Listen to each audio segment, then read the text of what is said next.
कि लगातार जो आपके एसएससी एमटीएस के परीक्षा में पिछले 15 सालों से जितने भी सवाल आपके पूछे गए हैं, पिछले 15 सालों से जितने सवाल लगातार आपके एग्ज़ाम में बार बार जो पूछे जाते हैं, हर साल हर शिफ्टों में सबसे ज़्यादा बार उन सारे सवालों को संग्रह करेंगे आज के छोटे से क्लास में। बहुत ही तन्यता मेहनत के साथ आपके लिए निचोड़ संग्रह करेंगे जो कि लेकर आए साथी। तो इस क्लास को बिना स्किप किए हुए सभी साथी अंत तक देखिएगा, क्योंकि यहाँ से आप लोगों को पेपर में सीधा सीधा आपको सवाल देखने को मिलेंगे आपके ही शिफ्टों में। ठीक है, तो सभी लोग क्लास को बिना स्किप किए हुए अंत तक देखिएगा अगर आपको इस बार एमटीएस एग्ज़ाम को क्रैक करना है तो।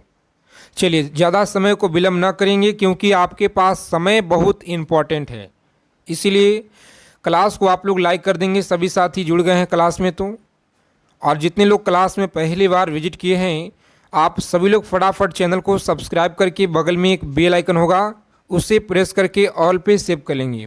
देखिए पहला नंबर सवाल पूछा गया है, पार्ट 1 हमने डिस्कस कर लिए हैं जिसमें 50 प्रश्न हम लोग कर लिए हैं। अगर आप लोग पार्ट 1 नहीं देखे हैं जा कर के देख लीजिएगा, इससे पीछे वाले क्लास आपको पार्ट 1 दिया गया है, यह पार्ट 2 आपका है। देखेंगे पहला सवाल है कि निम्न में से कौन आईबीआई के अध्यक्ष हैं। चलिए बताएंगे आप लोग आईबीआई के अध्यक्ष कौन हैं। तो आप लोग याद रखेंगे यहाँ पे सही जवाब है ऑप्शन बी, एम.एस. साहू। आप लोग याद रखेंगे राइट आंसर है एम.एस. साहू, आप लोग याद रखिएगा राइट आंसर। आगे देखेंगे अगला प्रश्न, बताइएगा आप लोग किस बैंक ने हाल ही में बैंकिंग गतिविधियों में ग्राहकों की सहायता करने के लिए एक चौबोट लॉन्च किया था। तो आप लोग याद रखेंगे एक चौबोट लॉन्च किया था। सही आंसर आप लोग याद रखेंगे यहाँ पे सही जवाब है ऑप्शन बी को लॉक करेंगे, भारत के स्टेट बैंक। भारत के स्टेट बैंक आप लोग याद रखिएगा सही आंसर है। चलिए आगे देखेंगे, सभी साथी बता देंगे फटाफट से यहाँ पे इस प्रश्न का सही जवाब। चलिए सरकार ने चालू वित्त वर्ष के लिए 20 सार्वजनिक क्षेत्र में बैंकों में पूंजी निवेश की घोषणा की है। बताएंगे बैंकों में डैश पूंजी निवेश की घोषणा की है। सही आंसर आप लोग याद रखेंगे, बहुत मोस्ट इम्पॉर्टेंट सवाल है आपके परीक्षा के दृष्टि से पूछा गया सवाल है आपके एमटीएस के एग्जाम में, याद रखिएगा। चलिए बता देंगे फटाफट से आप लोग सही जवाब है ऑप्शन बी, याद रखेंगे बी ऑप्शन आपका राइट आंसर है। अगला प्रश्न देखेंगे, पूछा गया है कि इरडा इनमें से किस क्षेत्र से संबंधित है। इरडा जो है किस क्षेत्र से संबंधित है, बताएंगे आप लोग इरडा किस क्षेत्र से संबंधित है। तो याद रखेंगे बीमा से। किस है जी, बीमा से संबंधित है, आप लोग याद रखिएगा। अगला प्रश्न देखेंगे, पूछा गया है आपके परीक्षा में एमटीएस के एग्ज़ाम में कि भारत में 14 लेन का पहला जो है एक्सप्रेसवे किन शहरों के बीच किया गया है। बताएंगे किन शहरों के बीच किया गया है। तो आप सभी लोग याद रखेंगे यहाँ पे सही जवाब है ऑप्शन दिल्ली और मेरठ, याद रखिएगा दिल्ली और मेरठ आप लोग याद रखेंगे यहाँ पे सही आंसर है। आगे देखेंगे अगला सवाल है, क्लास के फ्री पीडीएफ के लिए टेलीग्राम चैनल को आप लोग ज्वाइन करेंगे जिसका लिंक आपको डिस्क्रिप्शन में साथी दिया गया है। सभी लोग कमेंट करते हैं पीडीएफ कहाँ पे मिलेगा, तो व्हाट्सअप चैनल को ज्वाइन कर लेना है और टेलीग्राम चैनल को। 1 जून 2018 में किस देश ने वस्तुओं और सेवाओं पर जो है लगने वाले टैक्स जीएसटी को हटा दिया है। बताएंगे आप लोग लगने वाले जीएसटी को जो हटा दिया है टैक्स को। तो आप सभी लोग याद रखेंगे ऑप्शन मलेशिया। कौन सा, मलेशिया आप लोग याद रखिएगा, मलेशिया हटा दिया है वस्तुओं और सेवाओं पे लगने वाले टैक्स जीएसटी को, याद रखिएगा। तो आप लोग कमेंट करके बताइएगा कि भारत में सबसे पहले जो जीएसटी है यह किस राज्य में लगा, किस राज्य से शुरू हुआ है। बताएंगे आप लोग निम्न में से कौन से बैंक ने ग्राहक संबंधी बैंकिंग सेवाओं को डिजिटल करने के लिए केंद्रीय सहयोगी ऐप लॉन्च किया है। बताएंगे केंद्रीय सहयोगी ऐप लॉन्च किया है। तो आप सभी लोग याद रखिएगा यहाँ पे यूनियन बैंक के द्वारा, याद रखिएगा यूबीआई, यूनियन बैंक के द्वारा आप लोग याद रखेंगे। अगला प्रश्न देखेंगे कि ब्रांड फाइनेंस द्वारा किए गए सर्वेक्षण के अनुसार कौन सा बैंक भारत के सबसे विश्वसनीय और सबसे लोकप्रिय बैंक है। चलिए बताएंगे आप लोग। बहुत महत्वपूर्ण सवाल है, आपके परीक्षा में लगातार यहाँ से सीधा सीधा सवाल देखने को मिलेंगे, साथ ही इसी क्लास से।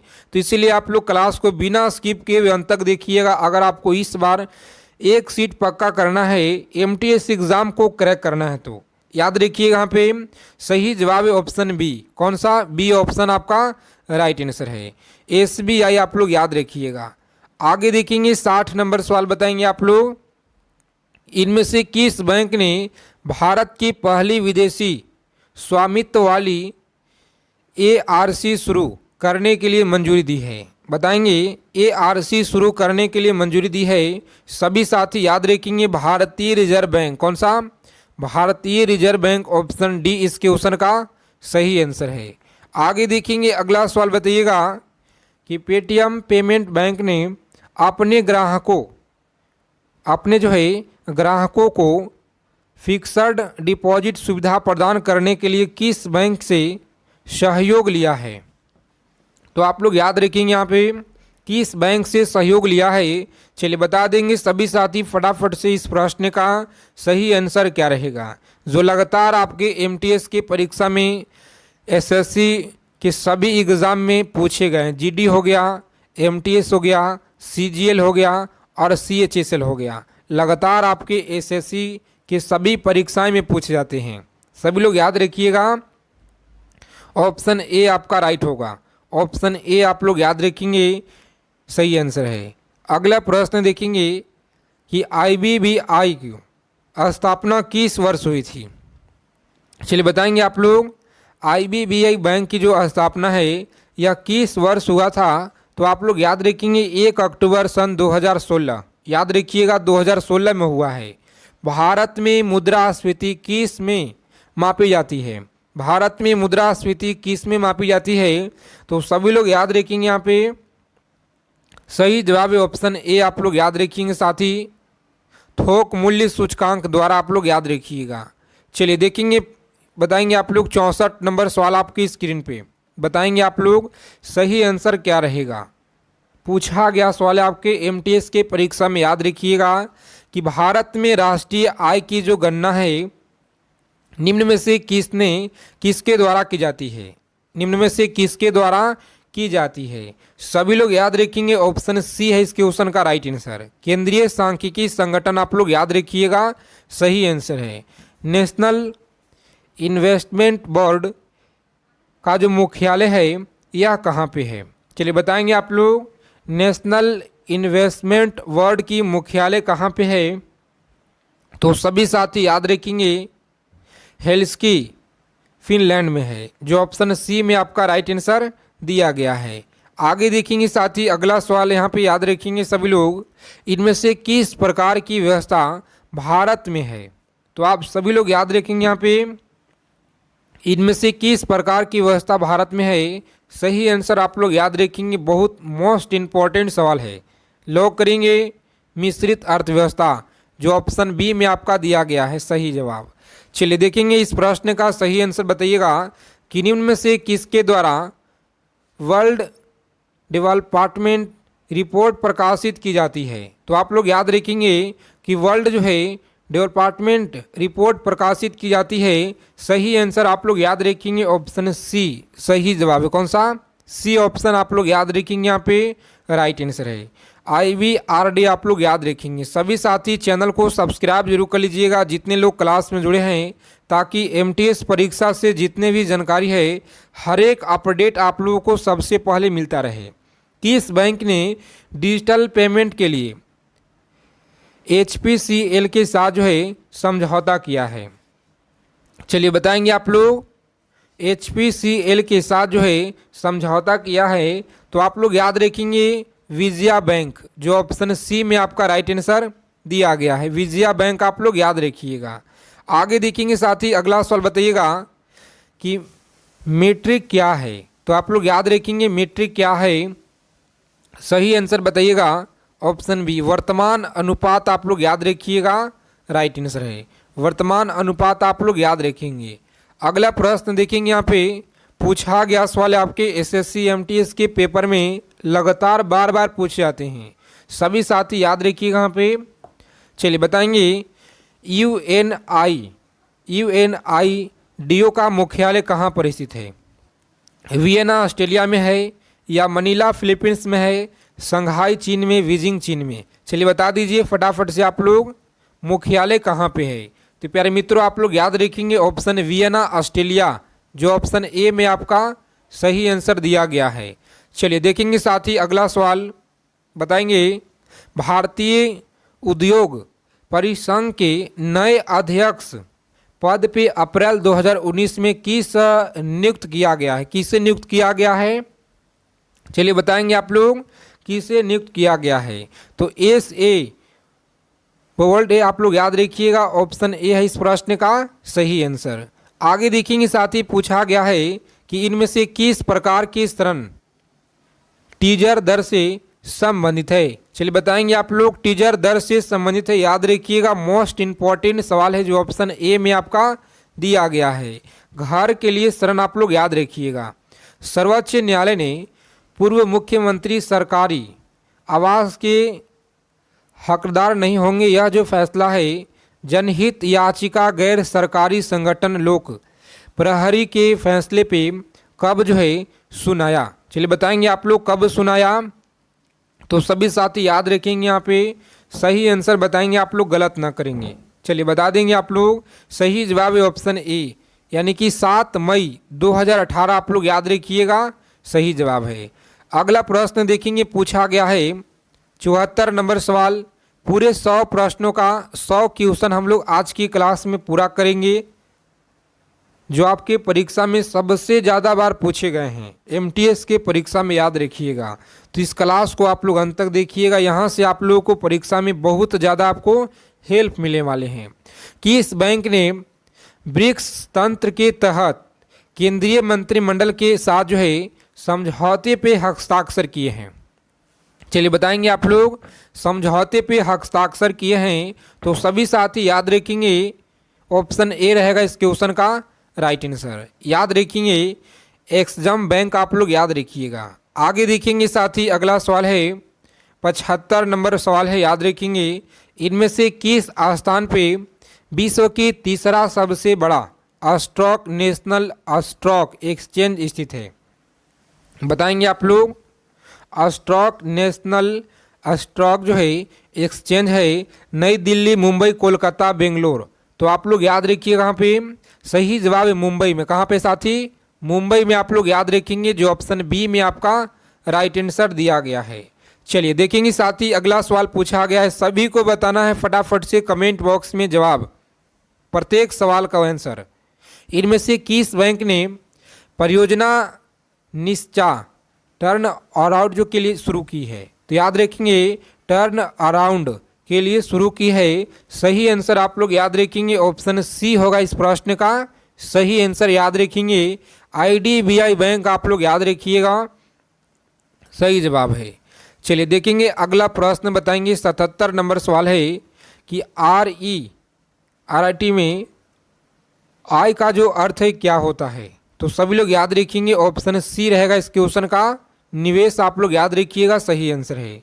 भारत के राष्ट्रीय भुगतान निगम को धारा 25 के प्रावधानों के तहत जो है शामिल किया गया है, यह डैश अधिनियम के द्वारा पारित किया गया है? चलिए बता देंगे सभी साथी फटाफट से, यहाँ पे सही आंसर क्या रहेगा? तो आप लोग याद रखिएगा, यहाँ पे सही जवाब इस प्रश्न का लॉक करेंगे ऑप्शन बी को और आगे बढ़ेंगे कंपनी अधिनियम 1956 आप लोग याद रखेंगे। अगला सवाल देखेंगे एलएफ का जो फुल फॉर्म है यह क्या है? एलएफ का फुल फॉर्म क्या होता है? तो याद रखेंगे ऑप्शन बी इस प्रश्न का तरलता समायोजन सुविधा आप लोग याद रखिएगा। चलिए साथी आगे देखेंगे 80 नंबर सवाल पे पहुंच गए हैं, 20 प्रश्न और हम लोग करेंगे क्लास में, तो अच्छे से आप लोग ध्यानपूर्वक समझने का प्रयास करेंगे। सभी साथी ईमानदारी से बताइएगा आज की क्लास में स्कोर अपना कितना रहा है, सभी लोग कमेंट करके बताइएगा। केंद्र सरकार ने कंपनी अधिनियम 2013 और डैश के तहत जो है राष्ट्रीय कंपनी कानून ट्रिब्यूनल NCLT का जो गठन किया है। तो आप लोग याद रखेंगे NCLT का गठन किया है। सही आंसर याद रखिएगा, सही जवाब है ऑप्शन बी। कौन सा? धारा 408 आप लोग याद रखिएगा, जो ऑप्शन बी में दिया गया है। आगे देखेंगे साथ ही अगला प्रश्न बताइएगा, राष्ट्रीय कंपनी कानून अपीलीय न्यायाधीश एक डैश है। बताएंगे आप लोग, एक डैश है। सही आंसर यहाँ पे बताना है आप लोगों को, राइट आंसर क्या होगा। तो याद रखेंगे न्यायिक जो निकाय दिया गया है ऑप्शन बी। सही आंसर है ऑप्शन बी, आप लोग याद रखिएगा। चलिए आगे देखेंगे अगला प्रश्न बताइएगा आप लोग। कम समय में जितना हो सके ज़्यादा से ज़्यादा रिवीजन करेंगे, रोजाना क्लास में जुड़ेंगे, तैयारी को बेहतरीन मजबूत बनाएंगे। भारत में कौन सा बैंक देश का सबसे बड़ा व्यावसायिक बैंक है? तो आप लोग याद रखेंगे यहाँ पे कौन सा सबसे बड़ा व्यावसायिक बैंक है। तो प्यारे मित्रों आप लोग याद रखिएगा, सही आंसर है ऑप्शन सी। कौन सा? भारतीय स्टेट बैंक, आप लोग याद रखिएगा। चलिए देखेंगे अगला सवाल है, भारतीय लघु उद्योग विकास बैंक का मुख्यालय कहाँ पे है? बताएंगे आप लोग, भारतीय लघु उद्योग विकास बैंक का मुख्यालय कहाँ पे है? तो सभी लोग याद रखेंगे यहाँ पे, सही जवाब बताएंगे इस प्रश्न का क्या होगा। चलिए बता दीजिए आप लोग फटाफट से, लॉक करेंगे ऑप्शन सी लखनऊ, आप लोग याद रखिएगा, सही आंसर है। आगे देखेंगे अगला प्रश्न है, अगर किसी देश की अर्थव्यवस्था बंद हो जाती है तो इसका जो है क्या मतलब होता है? याद रखिएगा, इसका मतलब क्या होता है? तो ऑप्शन बी आप लोग याद रखेंगे, आयात निर्यात बंद। ठीक है, आयात निर्यात बंद, आप लोग याद रखिएगा। चलिए आगे देखेंगे, इनमें से कौन सी कंपनी भारत में स्टॉक एक्सचेंज करने वाली मुख्य कंपनी है? तो याद रखिएगा आप लोग, सही जवाब है national stock exchange. Option A इस प्रश्न का सही आंसर, आप लोग याद रखिएगा, ऑप्शन ए होगा सही जवाब। चलिए देखेंगे साथी अगला सवाल बताइएगा, इस प्रश्न का सही आंसर क्या रहेगा। जितने साथी क्लास में पहली बार विजिट किए हैं सभी लोग इस चैनल के माध्यम से जुड़ रहिएगा। हर एक गवर्नमेंट जॉब की जानकारी आप लोगों को सबसे पहले मिलता रहेगा। इनमें से किस पर देश की आर्थिक स्थिति विकास निर्भर करती है? चलिए बताएंगे आप लोग, विकास निर्भर करती है। उपयुक्त सभी आप लोग याद रखिएगा। आगे देखेंगे, अंतर्राष्ट्रीय वित्त संस्थान का मुख्यालय कहाँ पे है? अंतर्राष्ट्रीय वित्त संस्थान का जो मुख्यालय है यह कहाँ पे है? सही आंसर याद रखेंगे ऑप्शन ए। कहाँ पे? शंघाई चीन, आप लोग याद रखिएगा। निम्न में से किसका मुद्रास्फीति से लाभ होता है? बताएंगे आप लोग, लाभ होता है सी ऑप्शन, आप लोग याद रखेंगे, साथ ही सही जवाब है। अगला प्रश्न देखेंगे, भारत के किस राज्य में किशन गंगा जल विद्युत परियोजना स्थापित किया गया है? तो आप सभी लोग याद रखिएगा, यहाँ पे सही आंसर बताएंगे ऑप्शन डी है। कौन सा? जम्मू कश्मीर, आप लोग याद रखिएगा। मई 2018 में इनमें से किसे राष्ट्रीय बौद्धिक संपदा का जो है शुभांकर घोषित किया गया है? चलिए बताएंगे आप लोग, शुभांकर घोषित किया गया है ऑप्शन सी, आप लोग याद रखेंगे, IP दादा, आप लोग याद रखिएगा। चलिए देखेंगे अगला प्रश्न बताएंगे, कम समय में जितना हो सके ज़्यादा से ज़्यादा हम लोग रिवीजन करेंगे इसी तरह से रोजाना क्लास में। ठीक है, भारतीय रिजर्व बैंक ने महात्मा गांधी की नई सीरीज के तहत 10 रुपये के नोट जारी किए हैं। इस नोट पर किसकी प्रतिलिपि है? तो आप लोग याद रखिएगा, सही आंसर बताएंगे आप लोग, सूर्य मंदिर कोणार्क का है। याद रखेंगे, सूर्य मंदिर कोणार्क का है। भारत की कुल श्रम शक्ति का लगभग कितना भाग कृषि में लगा हुआ है? तो सभी लोग याद रखेंगे, कितना है जी? 54%, आप लोग याद रखिएगा। कितना? 54% आप लोग याद रखेंगे, सही आंसर है। चलिए इस प्रश्न का आंसर आप लोग कमेंट बॉक्स में जवाब दे देंगे। क्लास आप सभी को कैसे लगे कमेंट करके सभी साथी बताएंगे। जितने लोग क्लास में जुड़े हैं सभी लोग सेशन को लाइक कर देंगे, चैनल को सब्सक्राइब कर लीजिएगा। जय हिंद साथियों, मिलते हैं अगले क्लास में अच्छे टॉपिक के साथ।